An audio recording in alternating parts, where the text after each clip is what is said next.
Bonjour et bienvenue à cet épisode d'une expérience humaine. Aujourd'hui, on reçoit Dr. Karine Gauthier, qui est psychologue, qui est neuropsychologue aussi, mais puis c'est peut-être ce qui nous intéresse le plus aujourd'hui, elle est cofondatrice, présidente aussi de la Coalition des psychologues du Réseau public québécois, qui est un organisme sans but lucratif dont la mission est d'améliorer l'accessibilité aux services des psychologues dans le réseau de la santé, mais aussi dans l'éducation. On le sait tous, tout le monde le sait, il y a un problème criant d'accès aux services de psychologie au Québec, que ce soit dans la santé, mais aussi dans l'éducation. Il manque de psychologues, et puis c'est quand même curieux, parce que le Québec, sur son territoire, compte environ la moitié de tous les psychologues qu'on retrouve au Canada. Donc la moitié des psychologues canadiens exercent au Québec. Et malgré ça, le système public n'arrive pas à recruter de psychologues, n'arrive pas non plus à les retenir, parce que rapidement, et puis aussi à une vitesse très alarmante, ces psychologues quittent le public pour aller travailler au privé.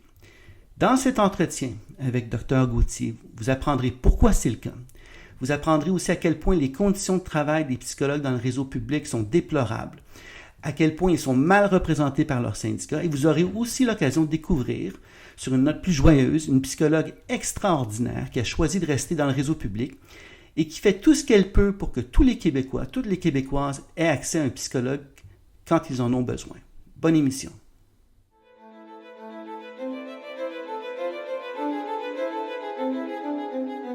Bon, docteur Gauthier, Karine, parce qu'on a accepté de se tutoyer, bienvenue à l'émission. Merci Bienvenue à l'émission. Je vais d'avoir prendre quelques secondes, si tu permets, pour parler de toi. Donc, tu es psychologue, tu es aussi neuropsychologue depuis 2003. Ça ne nous rajeunit pas. Moi, c'est depuis 98, donc ça fait quand même un bout de temps. Tu as fait ton bac, ta maîtrise à Québec, à l'Université Laval. Tu as fait ton doc à l'Université McGill, une université que je connais très bien d'ailleurs parce que je suis à l'Université McGill. Et puis, tu travailles dans le réseau de la santé à temps plein. Est-ce que c'est depuis 2003, depuis le tout début? Dans le fond, ça fait 16 ans que je 16 ans. travaille OK. ouais, dans le réseau de la santé. Ouais. Après 16 ans, je pense qu'on connaît bien le milieu, hein, puis les enjeux Oui, auxquels on est confronté. Parfait. Ce qui nous intéresse aussi aujourd'hui, c'est que tu es cofondatrice puis présidente de la Coalition des psychologues du Réseau public québécois, qui est un organisme à but non lucratif, dont la mission est d'améliorer l'accessibilité aux services des psychologues dans le réseau de la santé et de l'éducation, donc les deux, à la fois santé et éducation.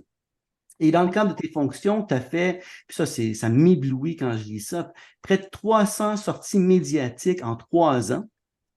Wow, bravo, c'est quand même quelque merci. chose. Et puis, tu as fait aussi plusieurs représentations auprès des différents paliers du gouvernement depuis 4 ans, 4 ans et demi, 5 ans. Exact? C'est Oui. bien ça. Tu as aussi organisé tout récemment, enfin, il y a à peu près un an, un rassemblement au centre-ville de Montréal au mois de mai 2022, puis une marche en novembre 2022, donc il y a à peu près un an, pour demander que l'accès aux psychologues soit amélioré dans le réseau public, donc à la fois la santé et l'éducation au Québec.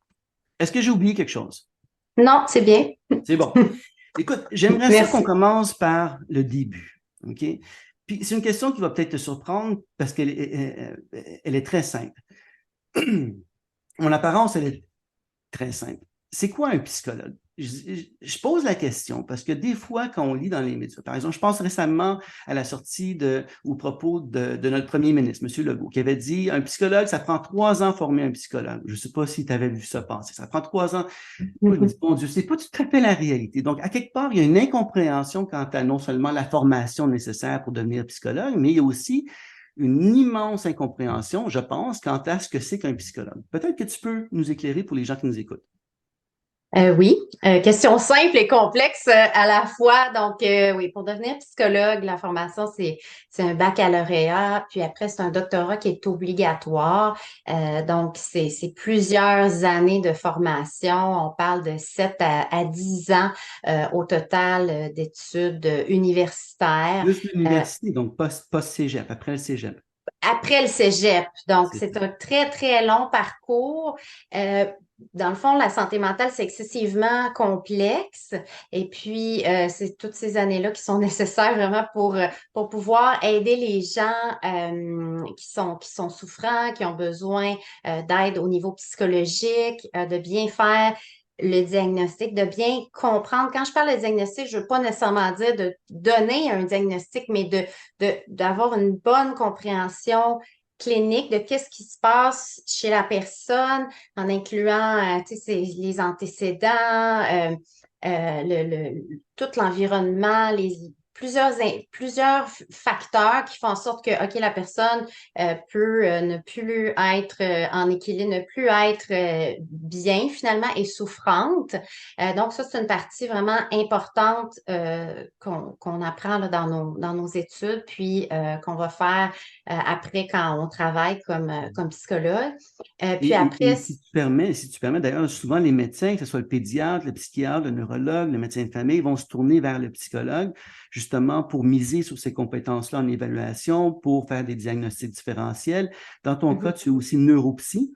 Donc, oui. souvent, les médecins vont se tourner vers le neuropsychologue pour voir qu'est-ce qui relève peut-être plus d'un trauma, d'un fonctionnement cognitif autre, pour vraiment départager à la fois à des visées diagnostiques, si je ne me trompe pas, mais aussi pour cibler et puis orienter une intervention. Oui, tout à fait. Donc, il y a tout le volet, effectivement, neuropsychologie, évaluation, là, puis c'est très aidant de comprendre, OK, qu'est-ce qui se passe au niveau des fonctions cognitives, finalement, neuropsychologiques de la personne pour pouvoir bien l'aider, bien aider son entourage à comprendre. Donc, toute cette formation-là aussi. Puis, la longueur de la formation est équivalente là, pour la majorité à celle d'un médecin Elle spécialiste est plus longue. ou Un parfois plus médecin de longue. famille, Ouais. médecin de famille, Ouais, si la médecin de formation, famille. C'est ça, c'est ça. quand même curieux. Puis je vais me permettre une petite parenthèse ici parce que là, on a vu que du côté fédéral, sur le volet associatif, les associations médicales veulent ajouter 1 an de résidence ou d'internat, si tu veux, à la formation médicale pour les médecins de famille. Donc, on passerait de 2 ans à 3 ans. Et puis, évidemment, il y a une levée de bouclier. Mais quand on sait, puis moi, ça me paraît toujours curieux, quand on sait à quel point l'éventail des activités cliniques du médecin dépasse largement celle du psychologue. Donc, ils ont une capacité d'intervenir à différents niveaux, que ce soit le diagnostic, l'intervention, les soins, et ainsi de suite. Comment ça se fait que ça prend aussi longtemps? Former un psychologue alors que le champ d'exercice est plus réduit que celui du médecin? Mm. Bonne Ouais. question pour une autre entrevue, peut-être?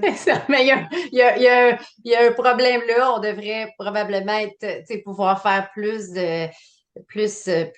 d'actes réservés, être mieux considéré si on pense au diagnostic, c'est pas, c'est dans certains, pour certains formulaires, pour certaines organisations, là, le patient doit aller voir un médecin après avoir vu le psychologue, alors qu'il n'a pas besoin, là, dans le sens que le médecin va voir le rapport, va dire, OK, oui, effectivement, c'est un TDAH, par exemple, ou euh, Une un- dépression, donc arrêt de une travail. Puis dépression. on voit même, Mhm. en fait, moi, dans ma pratique à moi, parce que je fais aussi de la clinique privée, puis on pourra peut-être en reparler du public versus le privé, mais c'est pas inhabituel que le patient attende pour voir le médecin, qui lui dit va voir le psychologue, qui ensuite rédige un rapport, le patient retourne vers le médecin, qui enfin va, en fonction des rapports et puis des conclusions du psychologue, va signer un arrêt maladie. Donc, il y a comme un non-sens, il y a une mauvaise utilisation des ressources. Enfin, j'ai l'impression, là, qui Mhm. pourrait être, je pense, assez facilement réglé si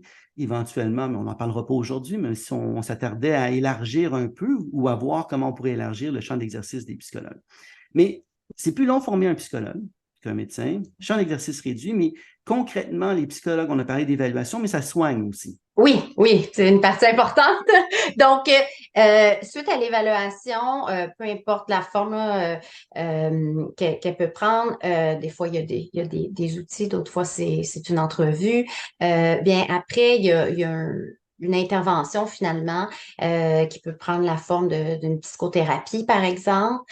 Donc, les psychologues sont formés pour la majorité pour faire ce traitement-là, qui est un traitement complexe, qui est pas juste la relation d'aide, qui est pas de la gestion de crise non plus. Tu sais, ça peut en faire partie, là, qui est pas juste de la psychoéducation, d'informer la personne sur c'est quoi une attaque de panique, par exemple, qu'est-ce qu'on peut faire, des conseils, une relation de conseil.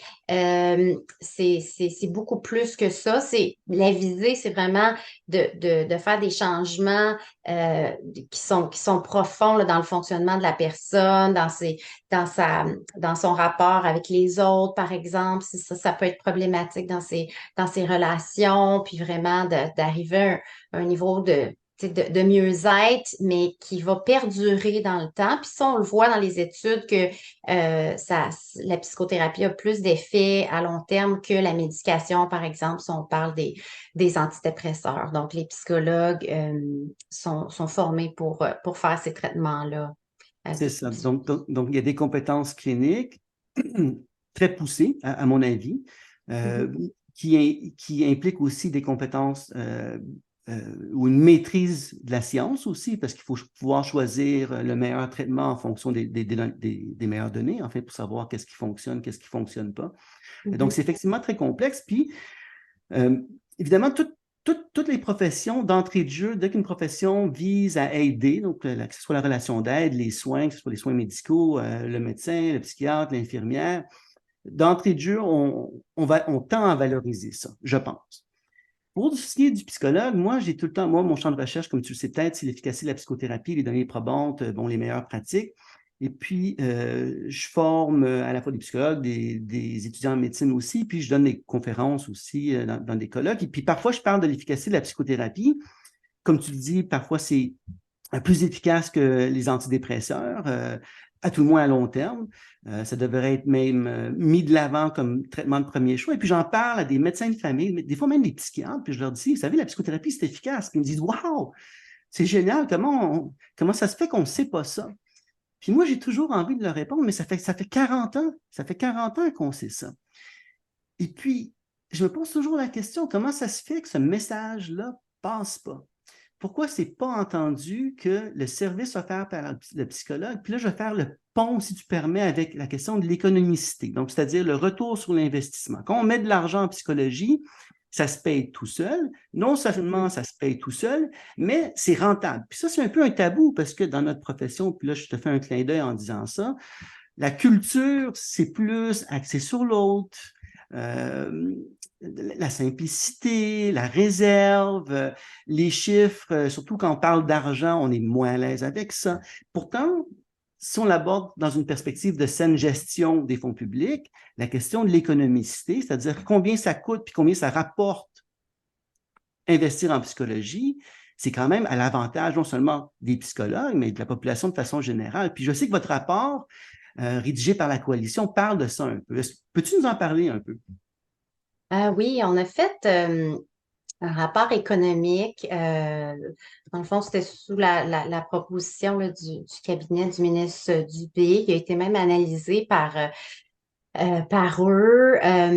Donc c'est des données, là, c'est ça, qui sont sérieuses. On a pris Solide.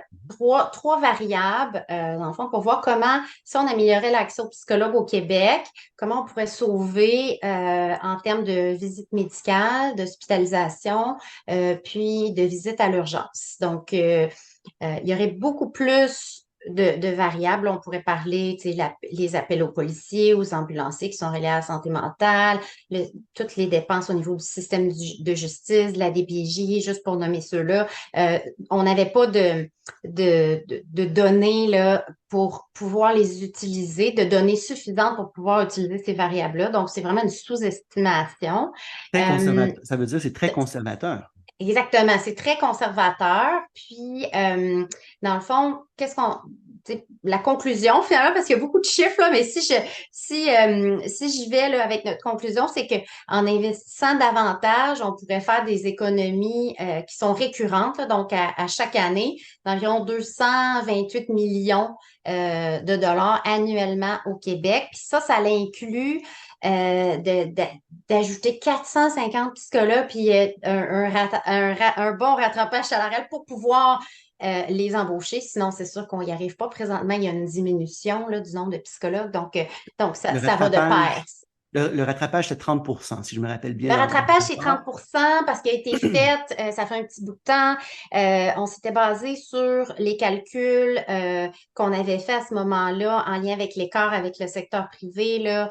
on serait rendu à plus autour de 44 là, parce que dans le fond, dans le réseau, C'est ça ça. stagne, puis dans le privé, ben, Ça augmente, c'est la les folie. tarifs augmentent, mais dans ce rapport-là, c'était effectivement 30. Donc, ça représentait un investissement de seulement 150, 155 millions. c'est Là. ça. C'est pas, quand on regarde tous les investissements, ça peut paraître beaucoup, mais c'est pas beaucoup Mais pour. c'est beaucoup 155 millions. Mais ce qui est intéressant dans le rapport puis dans ce que tu dis, c'est que si on met 155 millions, on en retire au bas mot de façon très conservatrice 230 millions. Mhm. Mais dans le fond, c'est ça. Ça, c'est le retour sur l'investissement parce qu'on sauve 384 millions environ. Mais là, on a déduit l'investissement. Donc Ouais. là, le 228, là, c'est vraiment net, des économies nettes pour le Québec en incluant les 450 psychologues puis un rattrapage salarial de Ouais. 30 juste pour trois variables finalement, parce qu'on sait que les visites médicales, il y a beaucoup des visites là, qui sont, tu sais, on parle de plus de 39 je crois, là, pour les jeunes, là, les visites chez les médecins de famille, qui rapportent que c'est des visites qui sont en lien avec la santé mentale. C'est élevé pour Donc, les adultes aussi. Il y a plein de données là-dessus. ouais, effectivement. Donc, ça coûte vraiment cher. Les hospitalisations aussi, pour les troubles alimentaires, la dépression, des problèmes variés de santé mentale, puis les visites à l'urgence aussi, quand les personnes n'ont pas les services, ben l'urgence est disponible, donc les gens vont à l'urgence. Mais c'est loin d'être, quand on parle aux gens, c'est loin d'être les services qui ont besoin et qui sont Ouais. optimaux pour eux, finalement, quand tu es dans une grande, Absolument. grande détresse, d'arriver dans une urgence, d'attendre, puis tout ça, puis c'est pas humainement non plus. Ça coûte excessivement cher si on parle en termes de coût, mais humainement aussi, ben c'est pas une C'est pas le expérience. besoin, c'est pas ça le C'est pas. besoin, c'est ça. Et puis Non. d'ailleurs, c'est pas inhabituel. Les patients vont dire, je me suis présenté à l'urgence et puis ce qu'on essaie de faire, c'est d'évaluer le risque suicidaire ou homicidaire. Et puis si c'est nul ou quasi nul ou très bas, on cherche à nous mettre à la porte le plus rapidement possible Mhm. pour que le médecin puisse s'attarder à des cas qui sont, j'emploie le terme à la légère peut-être, mais véritablement médicaux et non pas des souffrances psychologiques. Mhm. Donc, on ne répond pas nécessairement aux besoins. Mais tout ce qu'on dit là, en termes d'économicité, moi, j'ai l'impression, écoute, j'ai été à l'INES, j'ai fait partie du comité sur l'efficacité de la psychothérapie, que le rapport de la coalition cite. Donc, on a fait les calculs. J'ai fait des études avec des collègues de l'Université de Montréal, de l'Université de Sherbrooke, pour les troubles dépressifs, par exemple. 1 $ investi en psychologie, ça voulait dire 2 $ récupérés. Donc, on n'est pas loin des données que la coalition met de l'avant. Donc, c'est presque du 2 pour 1 ou du Mhm. 1,5 pour 1. Il me semble que ça devrait aller de soi de dire, euh, mettons de côté, là, soyons sans cœur un instant, puis on va dire, laissons de côté le côté humain. Mhm. Juste les chiffres, en tant que gestionnaire, il me semble que le calcul qui a été pris, Mhm. refait, repris, refait, ça parle de soi, on devrait investir là-dedans. Pourquoi on ne le fait pas? OK. Là, ce qui se passe, c'est que les psychologues sont pris. Je pense que c'est le mot qu'on peut utiliser maintenant. Dans une structure syndicale où c'est impossible de leur donner le 30, quasi impossible, mais je crois impossible, de leur donner le 30. Alors, on le voit présentement. Euh, grâce à nos démarches, dans le fond, le gouvernement, le Conseil du Trésor a dit, OK, on fait des offres différenciées pour les psychologues. Ils sont insuffisantes, mais quand même, c'est quand même un pas dans la bonne direction.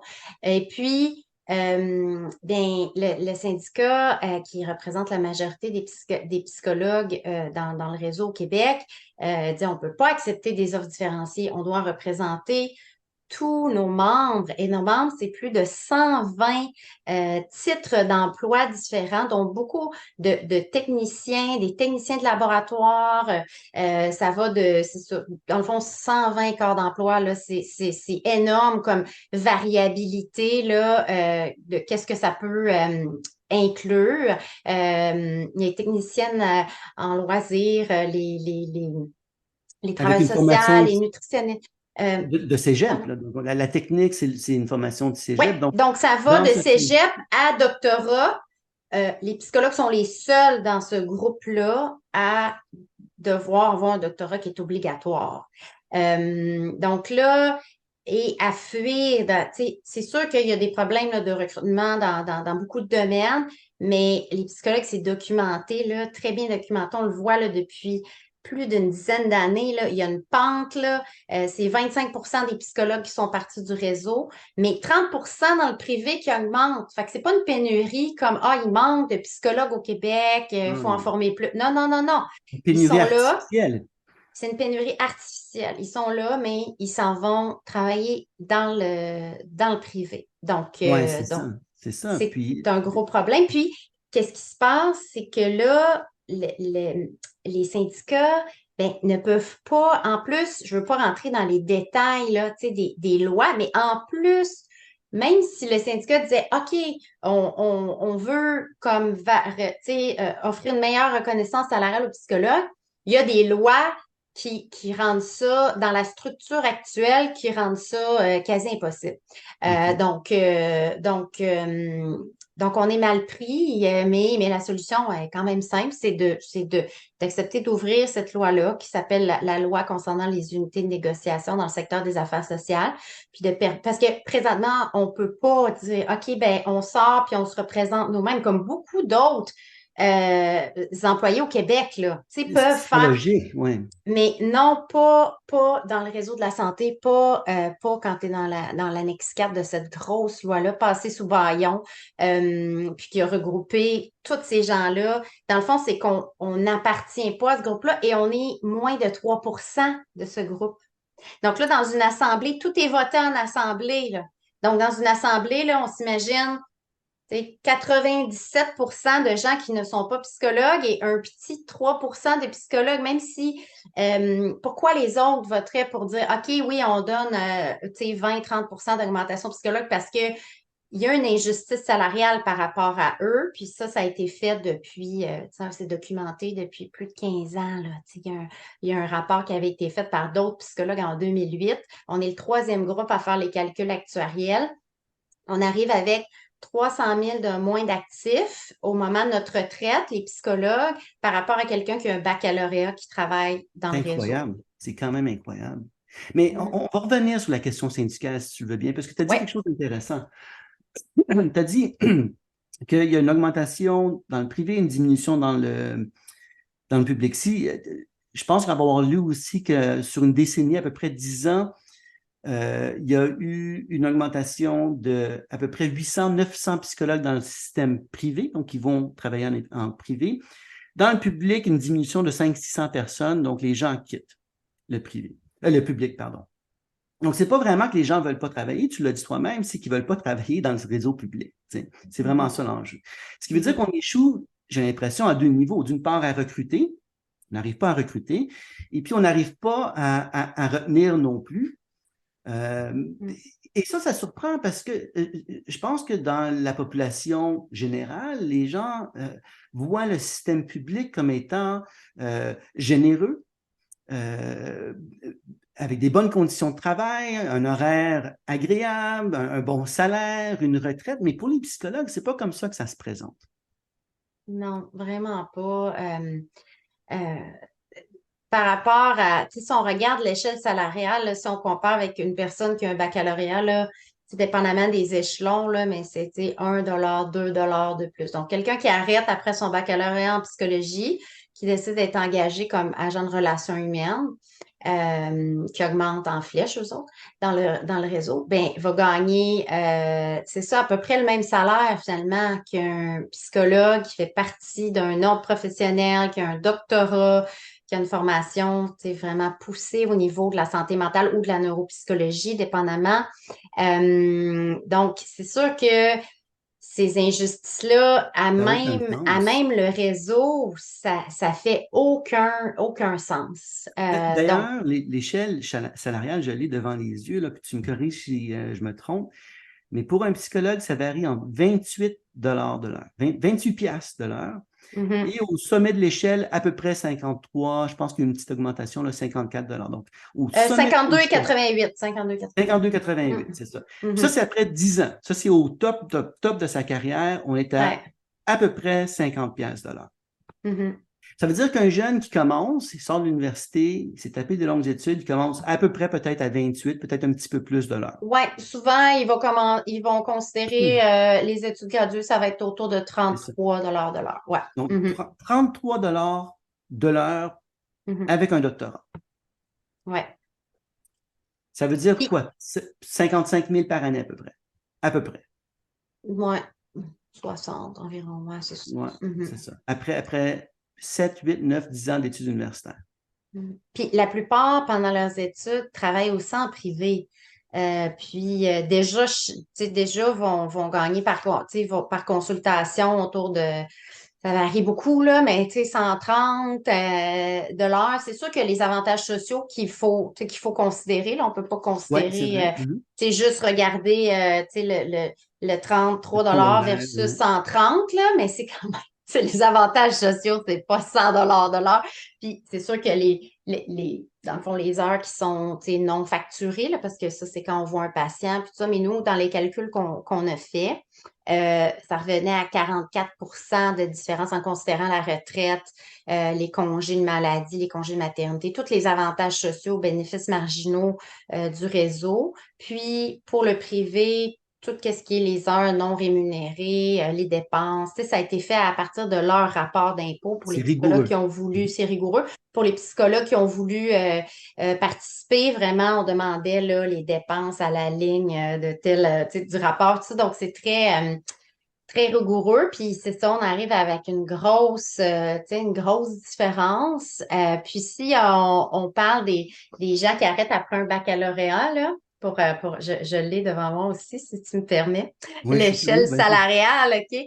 Ça commence à 27,8. Donc, nous, c'est 28 et 33. Et ça va jusqu'à 47 et 98, donc 48 de l'heure. Mais ils commencent à travailler à 22 ans versus nous à, tu sais, autour de 30 ans.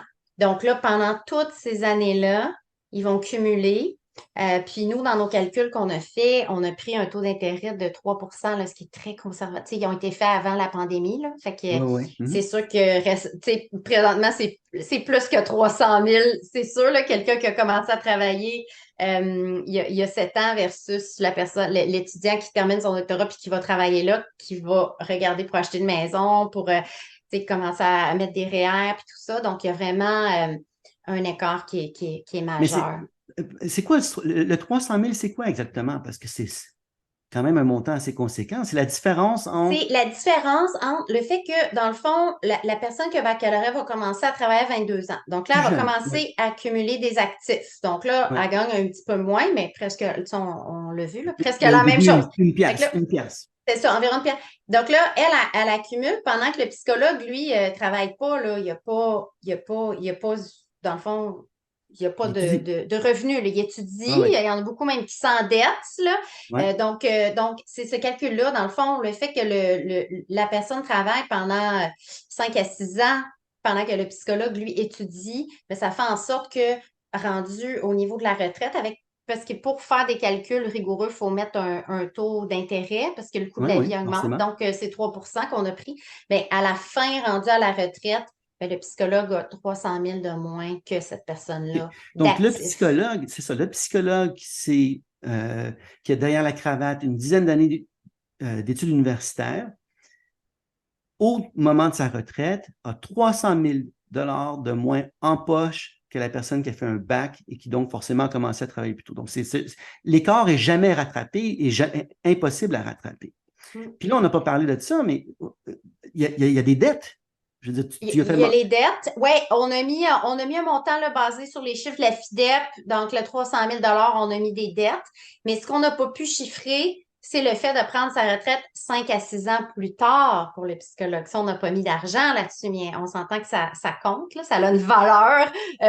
La personne qui commence à travailler autour de 22, 23 ans, mais c'est ça, prend sa retraite 5 à 6 ans plus tôt, alors que le psychologue doit continuer à travailler parce qu'il a commencé à travailler plus tard. pour pouvoir avoir sa rente de retraite. Donc, Donc, il y a si on est pour être cynique, là, ce qui n'est pas dans mes habitudes, mais ta fille, ton garçon, ma fille, mon garçon qui envisage les études, si tout était une question d'argent, on lui dirait, fais ton bac, travaille dans le réseau public, tu vas être plus riche, tu vas prendre ta retraite plus tôt que l'autre qui a fait son doctorat en psychologie. Ça fait aucun sens. Ouais. Mais c'est ça présentement. Mais on n'a pas de voix. Ben, nous, on le dit, Ouais. mais on n'est pas à la table de négociation là, pour les montrer les chiffres, pour débattre de ça. On le dit dans les médias, on le dit, je le dis présentement, tu sais, on le dit, mais on n'est pas à la table de négociation. Mm. On va y revenir à ça parce que c'est Oui. important, mais tu as fait mention aussi de l'écart entre les revenus du psychologue dans le réseau versus le privé. Mhm. L'écart est assez conséquent, même quand on prend en considération les bénéfices, fonds de pension et tout ça, il reste un Mhm. écart très conséquent. Moi, il y a peut-être une dizaine d'années, donc ça date un peu, mais on avait fait une étude un peu similaire à ce que vous avez fait, je pense, plus récemment, pour voir c'était quoi le tarif moyen en bureau privé ou psychologue. Puis à l'époque, la moyenne, c'était 120. Donc, 120 pour les psychologues francophones. C'était un peu plus cher chez les psychologues anglophones, les tarifs à peu près de 20 $ plus, donc à peu près 140, il y a 10 ans. Donc, si on considère juste l'inflation, donc un calcul un peu grossier, si on prend le 120, aujourd'hui, ça veut dire 160 $.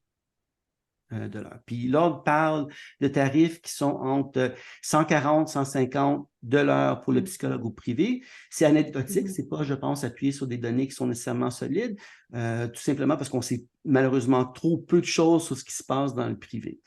Mais moi, j'ai des étudiants qui finissent leur doc, puis je suis très conscient que du côté anglophone, les taux horaires sont plus élevés, mais qui commencent à 180 $. 180 $, c'est 3 fois et demi ou même 4 fois plus que le psychologue qui travaille dans le réseau. Mm.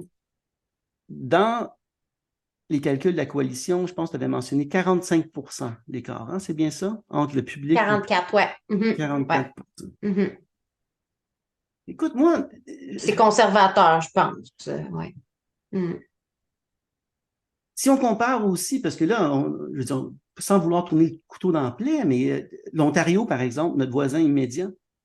L'Ontario. L'Ontario, ils viennent de terminer là, la négociation de la convention collective.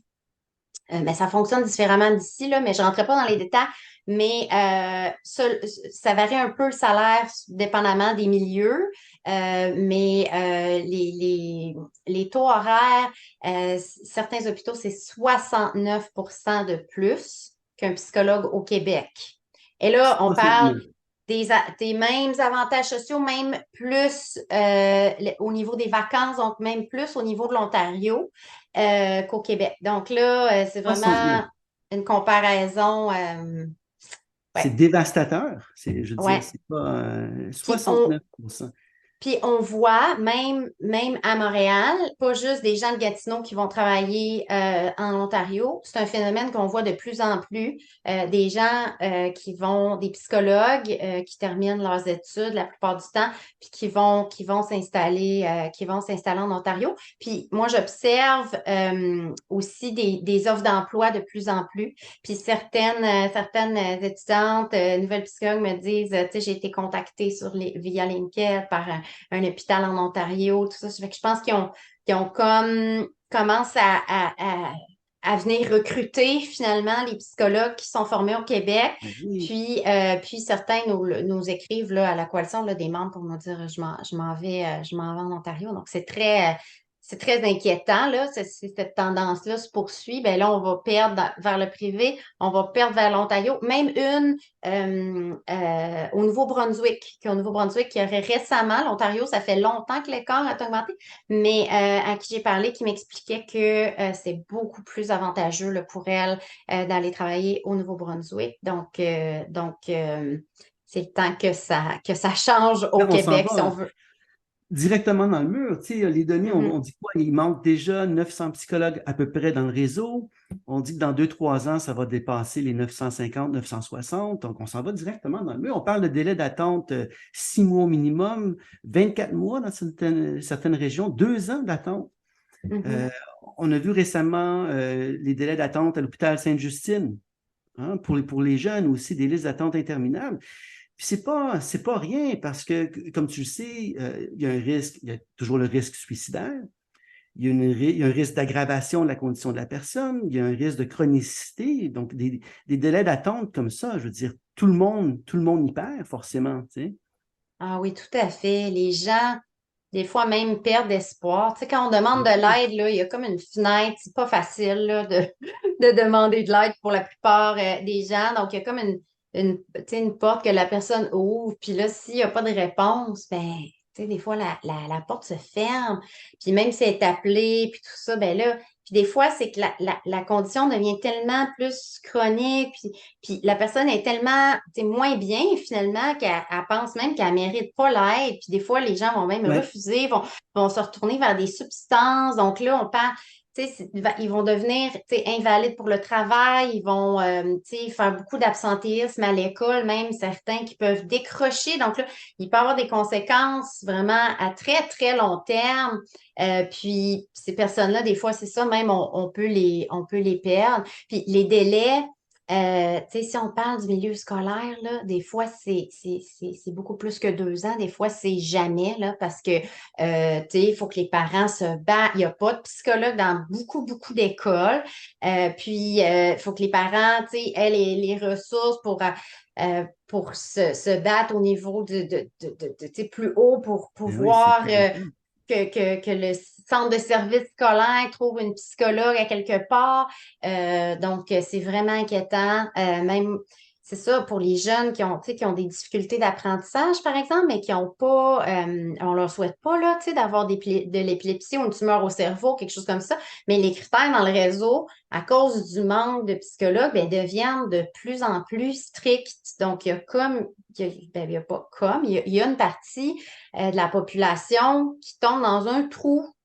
Si tu n'as pas l'argent pour aller en privé, pour faire évaluer ton enfant, tu sais, qui fonctionne pas à l'école, qui échoue à l'école, puis toi, puis tu comprends pas pourquoi, ben des fois, je veux dire, c'est quasi impossible finalement d'avoir accès à des Ça, services. Donc, on tourne le dos finalement, on hypothèque des générations parce que comme tu le sais, mhm, je veux dire, on connaît l'importance d'intervenir tôt. Si ça tarde, c'est pire. Donc, ouais. c'est des gens qui peut-être vont moins jouir de la vie ultimement, mais qui vont aussi peut-être forcément être plus souffrant plus longtemps. Mais ce qu'on oublie souvent, c'est que c'est pas juste le jeune ou c'est pas juste le conjoint, c'est toute la famille qui souffre de la maladie mentale. C'est pas, ça affecte pas juste une personne, ça affecte un écosystème au complet. Au complet. Mhm. Oui, des fois, les parents tu sais, doivent manquer le travail. Des fois, là, ça l'affecte leur propre santé mentale. Donc, eux Ben, c'est ça, développent pense. un trouble quand on voit que notre enfant n'est pas bien, mais qu'on n'a pas l'aide nécessaire. C'est sûr que ça a un impact sur tu sais, beaucoup de parents. Donc, on est perdant, c'est ça, pas juste au niveau du jeune, mais au niveau de son entourage. Les enseignants aussi qui savent pas. Tu sais, ça peut tellement être varié finalement, ce qui fait qu'un jeune, tu sais, fonctionne pas dans le milieu scolaire. Est-ce que c'est plus un trouble envahissant de développement? Est-ce que c'est TDAH? Ça peut être une douance, ça peut être un fonctionnement intellectuel limite, ça peut, tu sais, je veux dire, ça peut être une variété de choses qui est pas possible d'identifier là, si on fait pas une évaluation en profondeur. Donc, c'est vraiment triste pour ces jeunes-là, puis pour leur famille, puis pour l'entourage à l'école aussi, là, qui arrivent pas à saisir comment aider. C'est sûr qu'ils vont tu sais, souvent essayer, mais en même temps, même pour le jeune, pour ses parents, de comprendre, OK, c'est quoi, tu sais, qu'est-ce qui se passe, qu'est-ce qui fait que tu sais, que je suis comme ça, puis de normaliser, puis de dire, OK, mais il y a des Mais qu'est-ce que meilleurs je fais pour comme toi. parent aussi? Je veux dire, Oui. Mhm. c'est Des fois, les terrible de voir. parents essaient des choses, puis c'est pas les bonnes choses, tu sais, mettons, Ils font ce qu'ils au peuvent, niveau ouais. du langage, tu sais, là, ils vont faire. tout le temps répéter le jeûne, répéter, tu sais. Puis là, ça peut, dans certains cas, tu sais, empirer certaines situations s'ils n'ont pas c'est ça, l'aide nécessaire. Donc, C'est ça. C'est véritablement un drame, pas juste sociétal, mais individuel, familial aussi, humain. Je pense qu'un reproche, enfin, ce que certains vont peut-être mettre de l'avant, c'est ouais, mais au Québec, on n'est pas l'Ontario, on n'a pas la capacité de payer malheureusement, pour offrir ces soins-là. Puis, je trouve que c'est quand même un argument un peu curieux, parce que si on regarde, par exemple, le salaire moyens des médecins au Québec et puis en Ontario, il est plus élevé au Québec, 415 000 salaire moyen du médecin québécois, 356 000 salaire moyen du médecin ontarien. Donc, c'est comme si c'était deux poids, deux mesures. As-tu l'impression que c'est comme ça que c'est vécu aussi? c'est sûr que quand on compare avec les médecins, là, on arrive à un écart. On n'en parle jamais là, dans les médias parce qu'on veut pas que le monde pense que c'est ça qu'on vise, là, mais c'est autour de 300% de différence. Là, tu sais. C'est incroyable, ça, hein? Donc c'est absolument incroyable. Il y a même des médecins qui seraient prêts, là, tu sais, si on pense médecins québécois pour le régime public, à justement tu sais, diminuer de salaire pour le donner, tu sais, pour le donner à d'autres comme les psychologues. Donc c'est un problème. C'est pas qu'il manque de ressources. Puis comme on a parlé au début, en plus, c'est rentable en 1 an. Donc, c'est un investissement, mais qui va être payant 1 an plus tard, puis tout le monde dans les urgences, puis sur les étages médicaux, tu sais, parce que ça déborde, là, tu sais, les étages, Oui, plus au niveau, tu sais, mais oui. spécialisé en psychiatrie, ben, les infirmières, tu sais, sont là, il y a des gens qui sont déplacés Personne n'est content de toute cette situation-là. Les policiers qui sont appelés sur des appels quand dans le fond, c'est des enjeux de santé mentale, mais qui n'ont pas nécessairement la Non, formation pour bien c'est ça, intervenir. c'est Puis ça. tout l'argent qu'on pourrait sauver. Donc, pour répondre à ces personnes-là, c'est ça qu'on peut dire aussi, c'est que c'est un retour sur investissement en 1 an.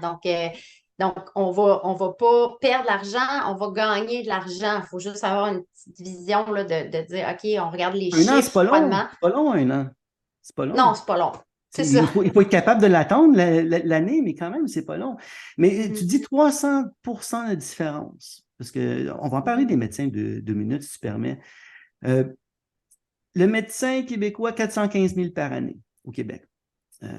Toujours au Québec, le psychiatre, entre 360 380 000 par année. Le psychologue, on va mettre les choses en perspective. Donc, le médecin de famille, 415, psychiatre, 360 380. Le psy, début de carrière, 51. En fin de carrière, 95. C'est à peu près ça?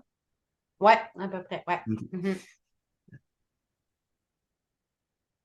Je ne dirais pas ce que j'en pense, mais je vais te poser la question, pareil. Euh, Ça devrait être quoi, tu penses, le salaire d'un psychologue dans le réseau public? C'est sûr que c'est c'est- c'est minimum, c'est minimum 45%.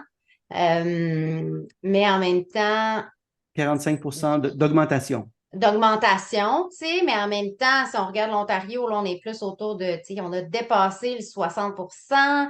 Fait que ça pourrait être facilement, tu sais, plus que 60% finalement, pour dire qu'on attire les gens, parce que la population, tu sais, dans le réseau, le type de travail, le travail en équipe interdisciplinaire, c'est pas pour dire que le travail en privé n'est pas exigeant, mais c'est une population qui est différente. Même il y a une psychologue du secteur privé là, qui travaille depuis plus de 20 ans en privé, qui a écrit une lettre ouverte à ce sujet-là, tu sais, pour dire que certains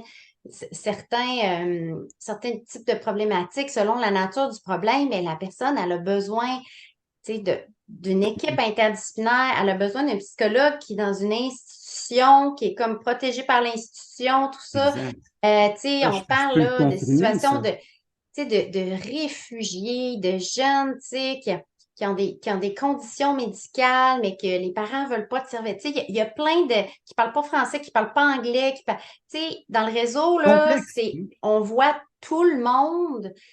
Puis c'est ça, c'est des cas, c'est des situations qui sont complexes. Moi, j'adore là, travailler, tu sais, travailler en équipe. C'est pour ça que, entre autres, j'adore le réseau. Mais c'est sûr que pour certaines personnes, c'est ça, c'est quand même exigeant là, de faire partie de grandes équipes et tout ça pour certaines personnes. Donc c'est sûr que le minimum, ça serait 44 et idéalement plus que 60, je pense, si on Ouais. veut vraiment comme tu sais, garder les psychologues, là. Parce qu'en plus, eux, tu sais, nous, on les a fait les calculs, puis on les sait, les avantages sociaux, mais eux, tu sais, comme tu disais, les étudiants, ils voient, tu sais, le 150, 150, 60 versus le 30 tu sais. Fait que c'est un écart, là, qui est majeur. Je sais que dans certains secteurs, ils réussissent à recruter avec les entrevues, mais quand ils arrivent aux ressources humaines puis qu'ils voient l'échelle salariale, finalement, ils changent d'idée. Ben Puis ils oui. vont dire, OK, tu sais, je savais pas le salaire, mais je suis désolée, je peux pas venir travailler dans des conditions comme ça. Ben non. Donc ça s'en vient vraiment, le recrutement devient vraiment difficile dans le réseau. Puis ils n'ont pas tort, c'est-à-dire que, tu Mm. sais, si, malgré les bénéfices, si moi je dis mon salaire au privé, puis je me permets une parenthèse très rapide parce que je suis au privé aussi, puis effectivement, depuis quelques années, les cas qu'on voit au privé, les patients qu'on reçoit en consultation, c'est pas la même chose qu'il y a 15 ans, beaucoup plus sévère parce que ce sont justement des gens qui n'ont pas accès au réseau, donc la pratique en privé non seulement elle déborde, mais la complexité des situations qui sont mises, enfin, auxquelles on est confronté, elle est de loin supérieure à ce qu'elle était auparavant. Mais je reviens à la question du jeune là, qui voit pour la première fois l'échelle salariale. Il se dit, ben, petit calcul rapide, là, moi, je peux travailler 1 heure au lieu de 3 heures pour le même salaire ou à peu près, mettons 1 fois et demie, 1 heure et demie pour l'équivalent de ce que je ferais en 3 heures dans le public. Donc, ce n'est pas juste une question d'argent, c'est aussi une question de qualité de vie. Ça veut dire que en travaillant dans le privé, pour avoir un salaire équivalent, je travaille moins, ce qui fait que ça me fait 2 heures ou 1 heure et demie, 2 heures de plus que je peux passer avec ma conjointe, euh, avec mes Mhm. enfants, euh, avoir une qualité de vie, des loisirs. Donc, le calcul, à un moment donné, je veux dire, si on le fait un peu de façon bête, là, mais il me semble que ça va de soi, puis là, je vais peut-être te choquer, mais qu'il faut aller dans le privé, pas dans le public. Mais ça, on va y revenir. On va y revenir. Tu sais, si on prend. C'est important de le dire, c'est pas juste une question d'argent, c'est une question aussi de Oui. qualité de vie. Tu sais, Oui, c'est une tout à question fait. de Et qualité de vie. puis, en passant, les psychologues, c'est près de 80% de femmes. Donc pas pour dire que, tu sais, mais c'est juste que c'est ça, tu sais, il y en a beaucoup justement, comme tu dis, qui veulent, tu sais, OK, pouvoir tu sais, avoir aussi leur bureau, tu sais, très proche de la maison, puis avoir tu sais, de pouvoir partir puis aller chercher leur enfant à l'institution publique, là, tu sais. Sainte-Justine à l'hôpital. Tu sais, comme, on peut pas, là, la bouger, tu sais, il faut se rendre aussi, tu sais, dans des milieux spécifiques versus la pratique privée qui peut même se faire des fois en virtuel ou se faire vraiment proche de la résidence de la personne. Donc, c'est sûr que, justement, au niveau de la conciliation, là, vie personnelle, travail, il y a beaucoup plus de flexibilité aussi. C'est ça. Mais tu Ouais. parles de la question de la proportion homme versus femme dans la profession. Penses-tu que c'est un facteur qui pourrait, puis là je sais que c'est un terrain délicat, mais qui pourrait expliquer peut-être le sérieux qu'on accorde aux revendications des psychologues? Je sais que c'est un sujet très délicat, mais je te pose la Mhm. question. Mais malheureusement, peut-être que oui, mais là, je pense que dans notre combat des presque 5 dernières années, ils ont vu qu'on lâchait pas, puis que, tu Oui, sais, bravo. Mm. qu'on continuait, puis que les psychologues étaient vraiment déterminés, là. Moi, Ouais. je suis vraiment impressionnée, là, par leur capacité à s'affirmer, puis à signer les lettres ouvertes, tu sais, à s'embarquer dans des mouvements, les manifestations, la marche tu sais, dans les rues de Montréal, puis tout ça, tu sais, le monde les psychologues, je pense, tu sais, se rendent plus compte tu sais, de leur valeur, puis sont plus Penses-tu? combatifs. Ouais, moi j'ai Ouais, l'impression. moi, Ouais. c'est drôle, j'en doute. Ah ouais? Oui, j'en doute. Écoute, j'ai vu passer récemment, tu l'as vu, pour les psychologues qui accepteraient, les jeunes psychologues qui accepteraient de travailler dans le réseau scolaire, l'éducation. Une prime, un bonus à l'embauche de 25 000, Mhm. dans la mesure où on s'engage à travailler 3 jours par semaine pendant 2 ans. Moi, je suis chercheur, donc j'aime ça les petits calculs. J'ai fait un petit calcul. Je me suis dit, imaginons que le psychologue, on va être généreux, gagne 70 000 par année, ce qui n'est pas le cas, en moyenne. Je pense qu'on est d'accord pour dire que de façon générale, c'est probablement surtout les jeunes 60, psychologues.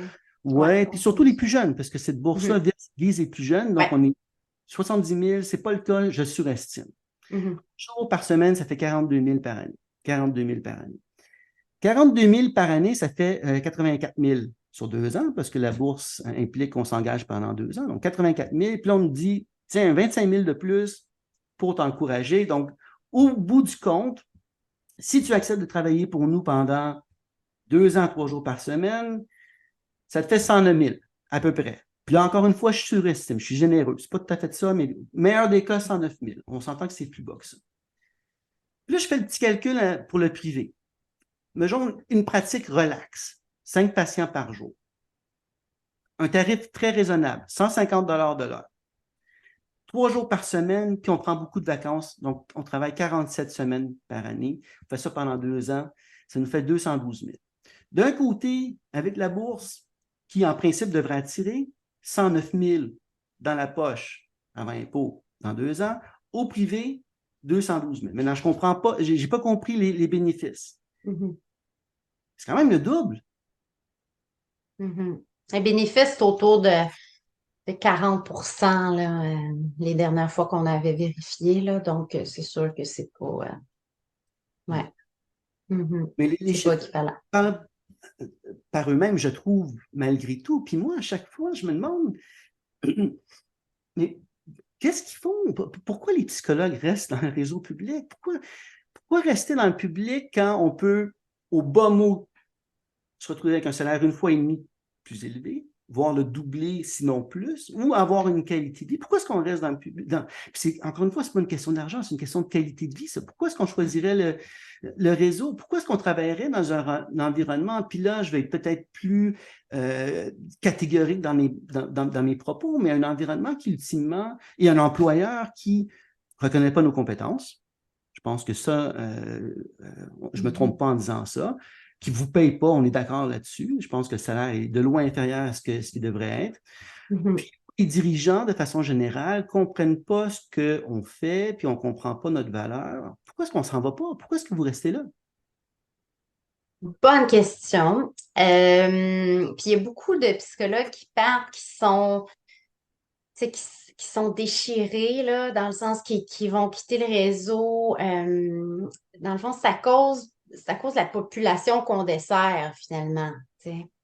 Euh, Parce que ces personnes-là, la vaste majorité ne pourraient pas aller consulter dans le secteur privé. Donc c'est tu sais, dans le fond, être capable tu sais, d'aider vraiment une partie, un pan de la population, finalement, qui n'aurait pas de service de psychologue autrement. Des gens qui, à mon sens, c'est pour tout le monde, là, pour moi inclus que tu sais, des enfants, tu sais, pour le bien-être collectif. Ça peut être notre collègue de travail, ça peut être les enfants dans la classe de notre enfant. Euh, tu sais, que si ces gens-là n'ont pas d'aide, ben, ça a des répercussions, tu sais, sur beaucoup de gens, finalement. Puis, donc, je pense que c'est une des raisons principales là, qui fait que, tu sais, qu'on continue à travailler dans le réseau. L'autre, c'est tu sais, le côté interdisciplinaire là, tu sais, pour la plupart, même tu sais, dans les Mhm. écoles aussi, l'équipe école, puis tout ça, de connaître ton milieu, de connaître les intervenants, puis tout ça, de travailler vraiment finalement en interdisciplinarité. Donc, plusieurs intervenants vont travailler avec la même famille, par exemple, ou la même personne. Donc, ça inclut tu sais, des communications, des réunions tu sais, d'équipe, puis tout ça. Donc, il y a beaucoup de gens qui aiment cet aspect-là, qui fait qu'on tu sais, on apprend vraiment beaucoup finalement parce qu'on est tout le temps On est tout le temps un peu, on peut être questionné, en même temps, on peut apprendre de la physiothérapeute qui parle de sa vision, de la travailleuse sociale, d'autres intervenants, du médecin. Donc, comme une stimulation aussi là, qui est comme perpétuelle. Moi, c'est ça, là, ça fait plus de 16 ans, puis je suis tout le temps en train d'apprendre encore. Là, je travaille dans un hôpital, donc c'est sûr, il y a tout l'aspect condition médicale, puis tout ça, qu'il faut que je comprenne pour que j'intègre au niveau du traitement psychologique, de mon évaluation psychologique, du traitement. Donc c'est vraiment excessivement stimulant. Mais comme tu dis, je veux dire, moi, je suis une personne très patiente dans la vie, Je vois ça, mais oui. oui, hein, c'est ça. Mais on a tous une limite. Donc, je pense que les psychologues, on laisse des chances, on montre qu'est-ce qui se passe, on comprend que, OK, bon, ben, ils pensent qu'en faisant des offres différenciées, ça va changer. On est en train de le démontrer.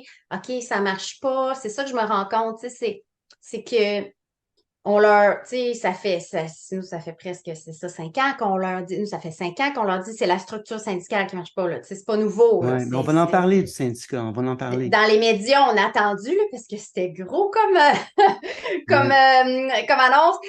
Mais nous, dans nos représentations, tout ça, ça fait plusieurs années. Puis c'est ça, dans le fond, c'est très lent. T'as beaucoup trop lent, là, beaucoup trop lent versus la détresse, puis tout ce qui se passe au niveau de la santé mentale. Il y a beaucoup, comme tu disais, là, la complexité des situations, là, c'est ça. Je sais qu'en privé aussi, ça a augmenté. Dans le réseau aussi, ça a tellement augmenté dans les dernières années. Eh oui, mais les gens Euh, n'ont pas accès aux soins, donc forcément, ça empire. Exactement, parce que faut qu'ils attendent, les situations s'empirent. Donc, ça Mais aussi, oui, ça contribue, mais au oui. fait que, OK, ça fait, c'est comme une perte de sens à quelque part, là, parce qu'on est comme, OK, ben, ça fait pas de sens que cette personne-là ait pas eu d'accès. Puis là, ben, ça rend le traitement, beaucoup plus difficile là, quand on parle, OK, Mais il y a oui. un trouble alimentaire carabiné, il y a de l'anxiété depuis l'âge de 7 ans, puis là, ta voix à 15 ans, elle a été hospitalisée 3 fois pour son anorexie, là, il y a des enjeux au niveau de la personnalité, il y a des abus, peut-être. Je veux dire, tout s'est accumulé alors que tu dis, OK, mais si il y avait, une psychologue dans son école quand elle était toute petite, tu sais, c'est ça, ça devient difficile parce que nous, comme Mais non. psychologues, on, on, on met tous ces morceaux-là ensemble assez rapidement, puis on se dit, OK, mais elle aurait dû avoir de l'aide, il y a 10 ans, dans le fond. Si ça Ouais. avait été, puis on devrait comme moi, dans mon milieu, là, je suis chanceuse dans le milieu que je travaille, c'est vraiment, je veux dire, les intervenants vont t'amener vers la psychologue, puis nous, il n'y a pas beaucoup de délai non plus, puis tout ça, donc ça, pour moi, ça fait encore, vraiment du sens. Euh, c'est ça que ça devrait être une personne en détresse. Elle ne devrait pas se battre pour avoir de l'aide. Il faudrait, l'enseignante, le médecin voit, OK, Il y a un puis que besoin. il y a un besoin, puis la démarche est facile. On t'amène, tiens, Oui. tu vas Déjà que voir tel, c'est tu vas voir tellement en Julie, tu vas soi, voir. c'est difficile de consulter. Mhm. Je veux dire, Ouais. on l'entend en bureau privé, comme vous l'entendez sûrement dans le public. À un moment donné, ça m'a pris mon petit change pour venir ici. Puis non seulement c'était difficile, mais personnellement, le fait de devoir avoir besoin d'aide, puis de l'admettre, d'aller chercher cette aide-là, c'est extrêmement difficile. Mais Mhm. tu as parlé c'est vraiment triste, ça. Enfin, tu as parlé de limites. Il y a des limites. Écoute, je vais partager une image avec toi, si tu veux bien. OK. Je ne sais pas si tu vois l'image. Oui. Bon. Donc, ça, c'est une commission scolaire qui, comme toutes les commissions scolaires, est en pénurie. Puis on dit, Jade, qui est psychologue, est un diamant pur. Euh, En principe, l'idée, c'est de dire, ben, vous êtes important, venez chez nous, on va vous valoriser. Moi, je trouve quand même génial le fait qu'il y ait une croix à côté, parce que ça fait penser plus à un chemin de la croix qu'à autre chose, là, pour être franc. Mais est-ce que ça marche, ça? Je veux dire, est-ce que c'est comme ça? Toi qui travailles là depuis presque 20 ans, 16 ans, tu m'as bien dit, je pense. Il n'y a pas un moment où on vient tanner, décourager. Moi, je regarde les commentaires sur les médias sociaux, il y a une véritable colère, puis je pense qu'elle est Mm. justifiée. Je vais faire un Ouais. parallèle avec une thérapie de couple.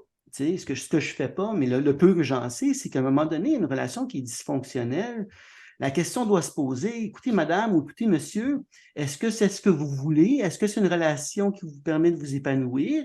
Est-ce que vous ne seriez pas mieux de faire autre chose, d'aller chercher ailleurs, de questionner la relation, peut-être même de vous séparer, mais j'ai l'impression que les psychologues dans le public, puis le ministère, ou de façon plus générale, le gouvernement, c'est un peu comme un couple dysfonctionnel. Puis à un moment donné, euh, on est dans un mode, puis là, je ne veux pas tomber dans l'hétéronormativité, puis là, ça en dit peut-être plus sur mon âge, mais c'est comme si on dit, je veux séduire, j'achète des fleurs, bon, puis tout ça, puis une fois qu'il y a un début de relation, je peux me permettre de négliger ma partenaire, tu sais.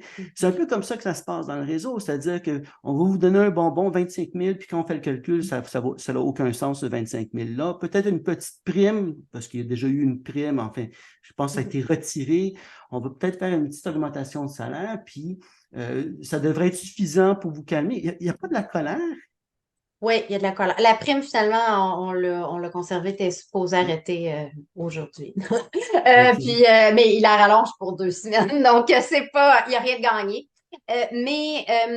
Mais oui, il y a beaucoup de colère. Ah oui, c'est sûr. Puis il y en a qui, à un moment donné, tu sais, qui atteignent, c'est ça, la limite, puis ils partent, puis on peut les comprendre. Là. Moi, il n'y a aucun, tu sais. Puis il y en a beaucoup euh, qui, en partant, tu sais, veulent quand même, tu sais, s'impliquer dans la cause, puis tout ça. Ça, je trouve ça excessivement beau, là, tu sais.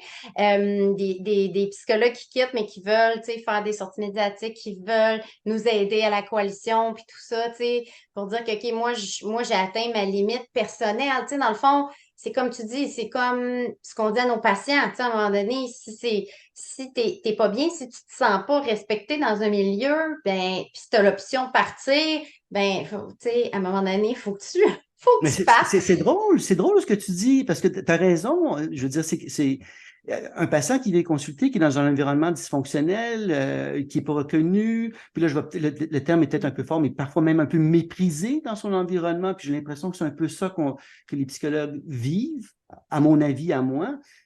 On va dire à ce patient-là ou à cette personne-là, écoutez, quand est-ce que ça va être assez? Puis vous pensez à faire autre chose? Pourquoi les psychologues ne suivent pas leurs propres conseils? Pourquoi qu'il n'y a Ben, pas.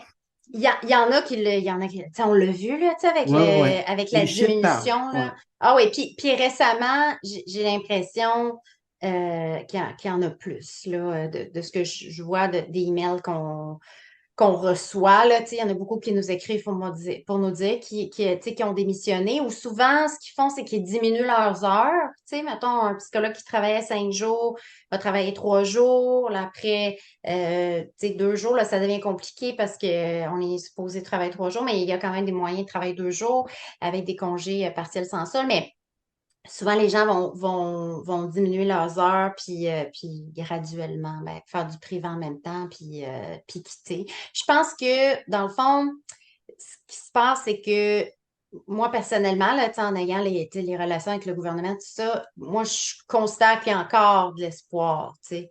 C'est juste que là, on est en négociation. C'est sûr qu'il va y avoir un moment clé là, quand les négociations vont se terminer. Parce que là, ils peuvent pas, on est en négo, tu sais, ils peuvent pas dire, OK, ben, on part une autre, tu sais, un autre, tu sais, on chamboule tout, puis, tu sais, présentement, tu sais, là, on sort les psychologues, tout ça, mais il va y avoir un moment où, là, ça va être charnière parce que là, on va avoir comme tout démontré tu sais, avec patience, ça, pour qu'ils voient que, OK, mais ce qu'on vous dit, c'est vrai. Tu sais, regardez, là, c'est vrai, les chiffres le disent, on fait plein de demandes d'accès à l'information, c'est ça qui est en train de se passer.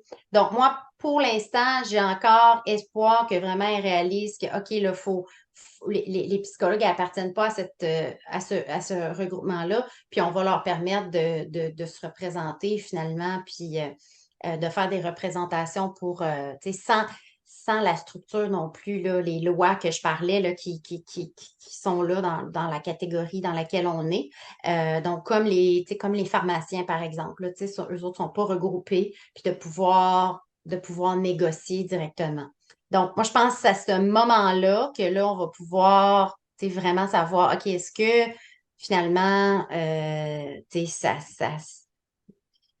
on a une écoute, puis on a des actions qui sont vraiment concrètes, pas juste une bourse de 25 000 en plus qui va faire en sorte que la psychologue, tu sais, va sûrement quitter après son 2 ans parce que son salaire va baisser en plus, hein? Ça, c'est quand même parce que, tu sais, la bourse dont tu parlais, là, c'est pour la garder 2 ans, mais après, pourquoi elle resterait? Tu sais, son salaire va même diminuer. Donc, pas des mesures temporaires, mais quelque chose tu sais, de solide. Donc, l'échelle, tu sais, il faut que l'échelle salariale change, pas des primes, pas des bourses, tu sais, quelque chose de vraiment, on reconnaît tu sais, votre rôle puis votre importance. Puis, C'est ça. C'est mhm, ça. Parce que moi, quand je vois les commentaires, je me dis, c'est une question de temps avant qu'il y ait des démissions en bloc, mhm. que tout le C'est un monde est pris. risque. C'est un Et risque, surtout mais ça là, tu serait sais. peut-être la seule façon de faire passer le message, ultimement. Mhm, Je veux dire, j'ai beaucoup de sympathie pour mes collègues dans le privé, mais en même temps, je me dis, on est à court dans le public, mais au privé, on est en manque de ressources aussi. On a des listes d'attente. C'est pas le travail qui manque. Non, c'est ça. Fait que, tu sais, il y a pas, c'est pas comme se partir un restaurant, là, se partir une pratique privée Mais de non, psychologue, dans le sens que les risques sont faibles, là. ils sont très Dans le faibles, sens- très tu sais, mitigés. Oui, c'est ça. il y en a des besoins, puis la personne va en avoir des patients, tu sais. Fait qu'en plus, il y a cette offre-là, là, si on revient dans l'aspect argent, mais tu sais, dans l'aspect plus économique, tu sais, il y a vraiment une demande, tu sais, une demande qui est accrue. Donc ça, faut le considérer si on veut garder les psychologues dans le réseau parce que dans le privé, ils sont en demande, puis il manque pas, tu sais, il manque pas de travail, puis je pense pas qu'il va en manquer Avant longtemps. ouais, avant longtemps. Avant longtemps. Mhm. On a esquissé un peu, on a parlé un peu du syndicat. Donc, peut-être qu'on peut s'y attarder un peu si tu veux bien. Peut-être que je serais porté à élargir un peu en parlant plus généralement des regroupements de psychologues, des associations. Je ne demanderai pas de te prononcer sur ça. Euh, je pense notamment à l'Ordre des psychologues. L'Ordre des psychologues, qui est une machine solide, bien huilée, avec des ressources, un réseau extrêmement important. Puis j'étais à l'Ordre pendant longtemps, j'étais sur le conseil d'administration, conseil exécutif, la vice-présidente, je connais bien quand même l'Ordre. Donc là, c'est une machine qui fonctionne très, très bien, qui a quand même un poids politique très significatif. On n'entend pas parler, l'Ordre des psychologues. Il me semble que il pourrait, je pense, puis je ne te demanderai pas de te positionner, mais il ne faut pas oublier que un des mandats de l'Ordre, il y en a 3, 4, c'est l'accès aux services. On ne peut pas parler d'accès aux services sans parler du salaire des psychologues, parce qu'on sait que c'est là qu'il y a vraiment achoppement. Il me semble que l'Ordre pourrait en faire plus. Puis je pense que il y a des précédents. On pense notamment aux travailleurs sociaux. Il y a un moment donné où la présidence de l'Ordre des travailleurs sociaux, puis Mme Desrosiers à l'époque, les infirmières, quand il y avait pénurie d'infirmières, elle me dit, écoutez, c'est pas compliqué. Mon mandat, c'est de faciliter, défendre l'accès aux services. Il n'y a pas d'infirmières. Pourquoi il n'y en a pas? Il n'y a pas de salaire. C'est tout simple que ça. Régler la question des salaires. Il me semble que l'Ordre pourrait en faire plus.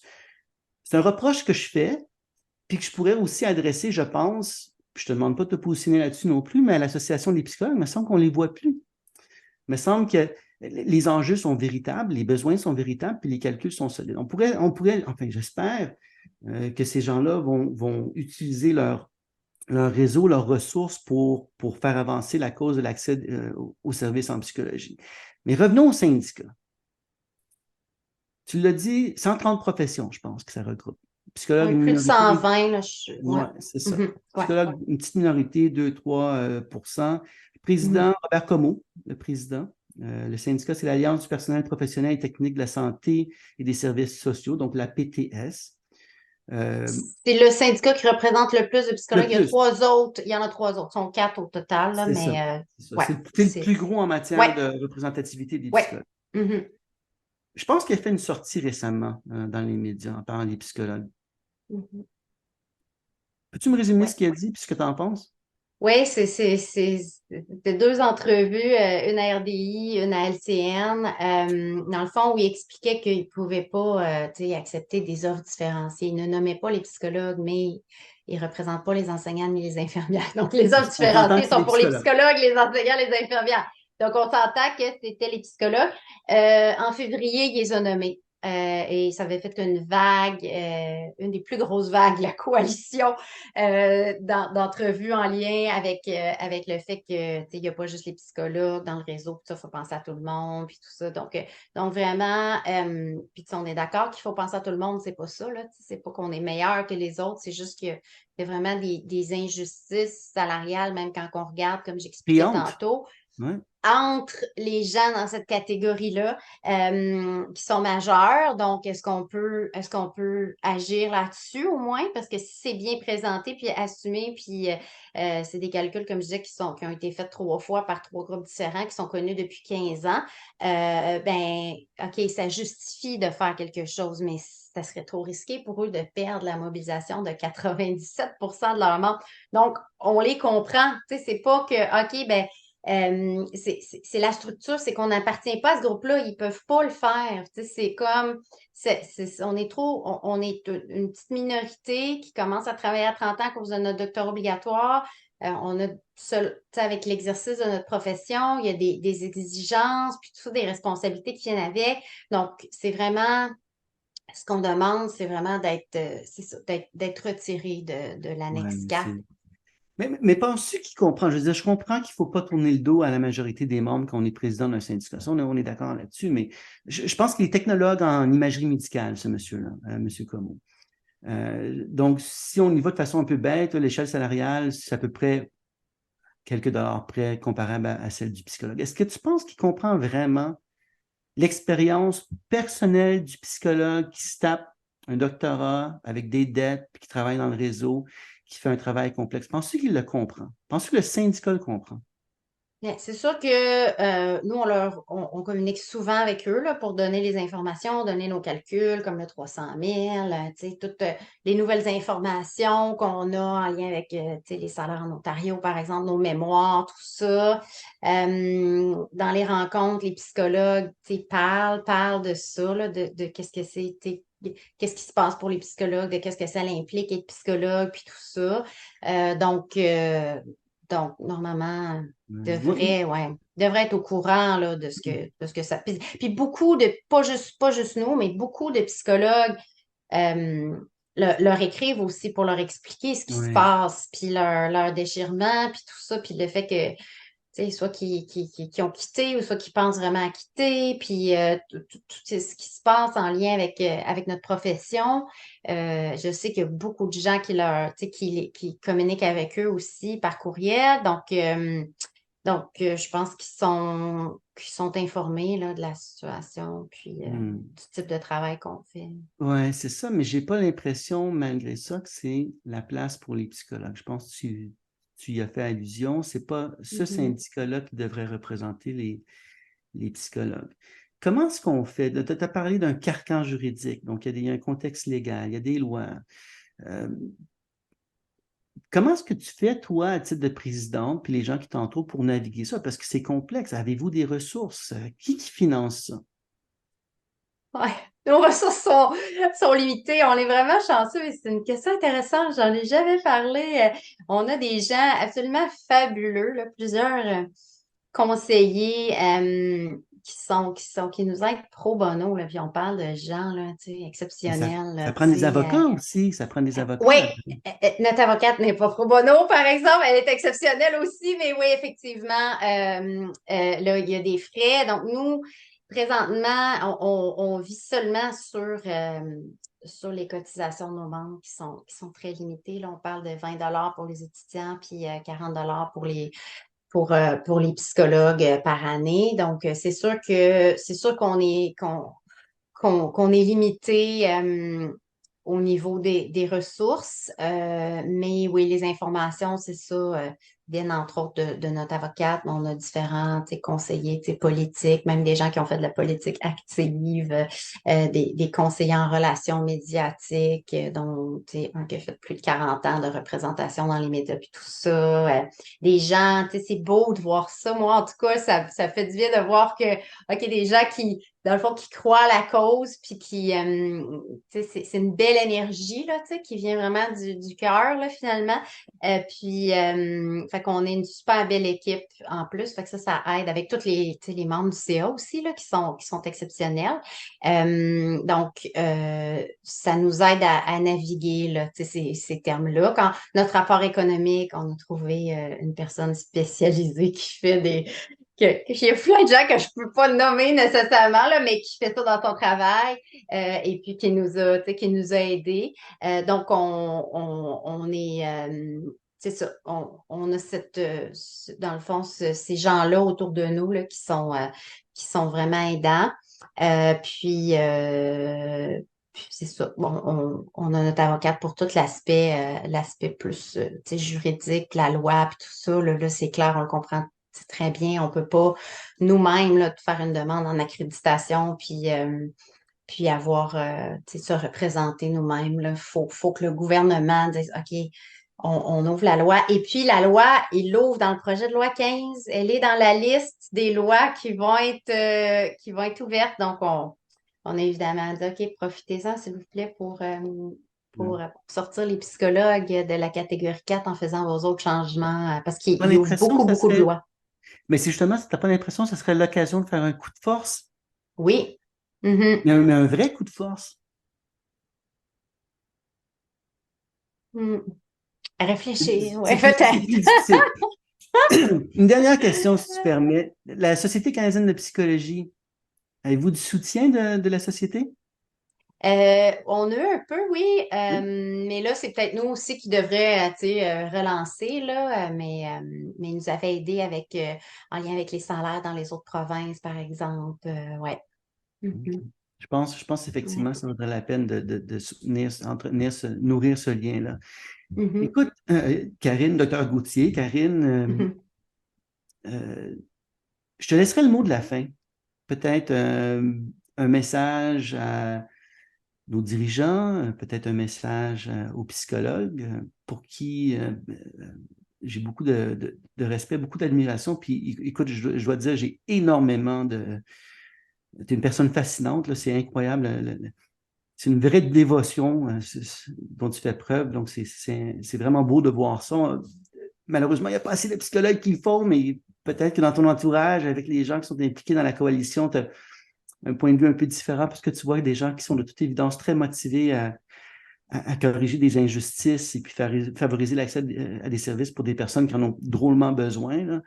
Mhm. T'as-tu, donc tout ça pour dire que j'ai beaucoup d'admiration pour toi. Franchement, je te laisserai le mot de la fin. Peut-être un message à des dirigeants, des collègues dans le privé, pas juste dans le public, parce que on est quand même presque 9000 psychologues. Ça nous concerne tous, non seulement en tant que psychologue, mais Mhm. en tant que citoyen québécois. Je veux dire, on comprend l'importance de la santé mentale et puis c'est très facile, je pense, qu'en étant privé, de dire, ben moi, le public, je l'ai quitté, je ne veux plus rien savoir, puis je fais ma petite affaire, laissez-moi tranquille, alors que c'est vraiment un enjeu social. Et puis, quand on parle de santé mentale, les vrais experts, c'est les psys, c'est les psychologues. Donc, il me semble que même au Mhm. privé, on devrait prendre la parole un peu plus. As-tu un message pour tous ces gens-là? Oui, peut-être je peux commencer par les dirigeants, là, le gouvernement, pour dire que la situation présentement, je la considère comme critique. Là. Je pense que d'entendre encore le président de la PTS qui dit on peut pas accepter, c'est juste 7,5%. C'est pas du tout suffisant en lien avec les. C'est Mais pas même assez. à ça, on peut même pas. C'est bloqué, c'est dit dans les médias. Je veux dire, c'est ça, c'est excessivement, ça ne peut pas durer. Tu sais, le droit de représentation, hein, c'est un droit dans la Charte des droits et des libertés canadiennes et québécoises en plus. Donc, ça vient là, on n'a pas ce droit-là. Ce droit-là n'est pas respecté. Donc, de voir, je ne veux pas comparer nécessairement avec d'autres corps d'emploi, mais on sait de qui je parle, mais qui ont des représentants, qui vont être là, même s'ils font des choses illégales. Ben, par exemple, les infirmières que j'adore, ma mère est infirmière, c'est justement bravo là, qui vont sortir, puis pas être à l'urgence, mais le syndicat va être avec eux, puis prendre, les supporter là-dedans. C'est sa job, oui. Donc, nous, là, je dis, on est à des années-lumière, donc faut que ça cesse absolument parce que, puis c'est là qu'il faut que ça, il y a comme, vraiment, là, on le voit, là, de plus en plus de psychologues qui nous écrivent, puis qui sont vraiment, dans le fond, plus en mesure, là, de continuer, donc puis qui démissionnent, là, donc c'est vraiment, on doit envoyer un message clair, mais rapidement. Dans le fond, je pense que c'est l'aspect urgent de la chose là, qui doit vraiment être entendu. Puis pour les psychologues, moi je trouve ça, tu sais, pour les psychologues, mettons du secteur privé, parce que comme tu dis, là, moi aussi je le vois, là, on est tous ensemble, tu sais, une fois dans une entrevue, là, il y en a qui essaient de me dire, tu sais, tout à fait inapproprié, mais j'ai défendu les psychologues du privé. Tu sais, je sais comme, tu sais, pour dire, ben là, tu sais, voyons, avec toutes ces, tu sais, prendre les chiffres puis tout ça, mais les tourner vers, ben franchement, tu sais, comme, ils ont pas de cœur de travailler dans le privé. Puis ça, j'étais comme, wow, non, non, c'est pas ça, là, c'est pas ça du tout la situation. Les personnes qui doivent agir puis qui ont pas de bon sens, c'est le gouvernement, c'est les conditions de travail des psychologues dans le réseau. Donc, je trouve ça, je trouve ça beau. Je pense que de plus en plus, il y a parce que nous, on a des membres du réseau, mais on a des membres du privé aussi, puis on a les étudiants, membres de la coalition. Puis je vois que de plus en plus, les psychologues, du secteur privé, s'intéressent, posent des questions, écrivent des lettres ouvertes, m'écrivent personnellement. Donc, je pense que c'est important de vraiment faire front commun, parce qu'on n'est pas tant que ça au Québec, là, quand on regarde comment tu vas à d'autres, aux enseignantes, aux infirmières, faut pas se séparer en Divisé, plus, oui, oui. se diviser, on est juste 9000, c'est pas beaucoup. Donc de continuer là, de faire front commun pour notre profession, puis l'accès aux services. Puis pour tous les psychologues là, qui sont mobilisés, comme toi, tu as une version un petit peu peut-être un petit peu différente, mais de continuer à être mobilisé, puis de quand même, dans la limite là, de ce qui est possible de chaque personne individuellement selon son milieu de travail, puis tout ça, mais de garder espoir pour le moment. En tout cas, moi, je pense qu'il y a encore de l'espoir pour qu'il y ait des changements. Hmm. Écoute, je ne veux pas penser comme étant critique nécessairement des psychologues. Je me pose des questions, ceux dans le public. La même question que je pose, comme je l'ai mentionné, à une personne qui est dans un environnement qui ne le soutient pas. Quand est-ce que c'est assez? C'est la question que je me pose. Mhm. J'ai l'impression que ton niveau de patience en tant que personne est de loin supérieur au mien. J'ai l'impression que mon niveau d'intransigeance, peut-être, est supérieur au tien. Donc, la question pour moi se pose, quand est-ce que c'est assez? Quand est-ce qu'il va y avoir un vrai mouvement, une vraie compréhension, une vraie valorisation, mais pas juste des compétences puis des besoins des psychologues, mais ultimement pour moi, puis ça fait depuis 98 que je suis psychologue, je suis prof à McGill depuis 2003. Mes champs de recherche, ça a été l'efficacité de la psychothérapie, puis depuis 15 ans, c'est l'accès au service. Il n'y a pas d'accès au service. Puis il y a un seul problème. C'est la question des conditions salariales, des conditions de travail. C'est le seul problème. Il n'y en a pas d'autre problème. Forcément, ça s'explique par une mauvaise représentation syndicale. Je pense que la PTS, c'est clair que ce n'est pas le syndicat pour les psychologues. Ça, je vous souhaite de sortir de là le plus rapidement possible. De trouver les façons d'en sortir. Mais ultimement, c'est une question de choix de société. On tourne le dos à des Québécois, puis des enfants, puis des jeunes, des ados, des adultes qui ont besoin de soins, puis qui finalement n'ont pas accès aux services. Puis ça, c'est malheureux. Écoute, Karine, bravo pour ce que tu fais, bravo à toute ton équipe. Si jamais je peux être utile d'une façon ou d'une autre, faciliter des contacts, il ne faut pas hésiter. Ça va me faire plaisir. Je pense que ce que vous faites comme regroupement, c'est extrêmement important. Et puis, je te souhaite un franc succès dans les négos qui s'en viennent, en espérant que votre partenaire de couple, le gouvernement, le ministère, allume, comprenne à quel point la situation est critique. Merci beaucoup. Je Merci t'en pour prie. ce bel entretien. Merci.